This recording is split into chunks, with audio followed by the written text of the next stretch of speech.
سلامونه نیکې هیلې احتراماتونه اغلې شاپیرۍ بیبي جوړ په خیر صحت مزاج خدای دې وکړي چې روغ جوړ وئ له سعید شینواري صاحب نه مې ستاسې شمېره واخیسته له ډېر وخته پسې ګرځېدم خو اوس ستاسې شمېره په لاس راغله زه له کوزې پښتونخوا وزیرستان نه ګیلمن وزیر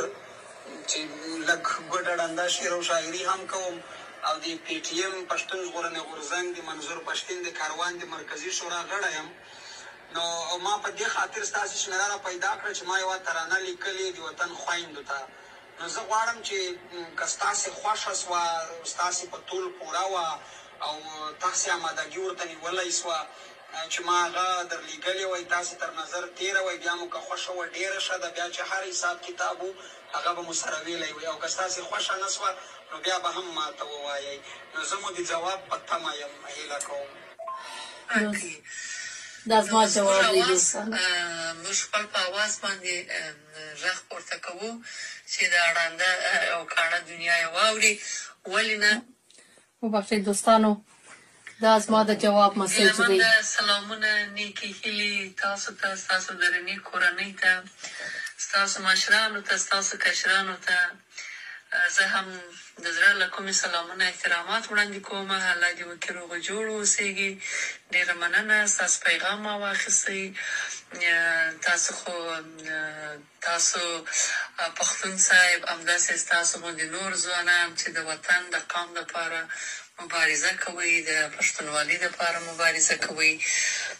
د قام د ساتنې دپاره د بیداري دپاره تاسې مبارزه کوئ تاسې ځوانان نو موږ هم تاسو دپاره ملاله یو ځان ملاله جوړوو یو در سره څنګ په څنګ مبارزه کوو زما د غښتلي ځوانان د مبارزین چې په وطن او په قام مین دي ډېر زیات خوښېږي ډېر مې خوښ دی د دوی سره زه ولاړه یم همیشه زما خوښ دی نو ولې نه په سترګو ترانه څه چې موږ خپل سرونه تاسو لپاره قربان کړي دي نو ستاسو ترانه به زه ووایم تاسې خپل شعر شاعري ما ته راواستوئ چې هر رقم ترانه یې زه په خدمت کې یم ستاسو سره څنګ په څنګ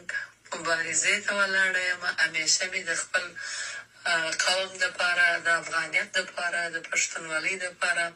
اواز چې کړی دی او همیشه یې جګومه نو ډېره زیاته خوشحاله یم یو نیم ستاسو کلیپونه یا ستاسې بعضې مبارزې او بعضې کارونه زه په میډیا کې ګورم ډېره په تاسې فخر کوم ډېره خوشحاله کېږم همداسې منظور صاحب ته دې هم خدای عمر ډېر کړي چې د پاچا خان غږ تاسې پورته کوئ نو بس پاچا خاني خو په کار ده نن سبا چې غږ پورته نه کړو نو خپل موږ ته خپل حق څوک په خپله نه راکوي نو زموږ اواز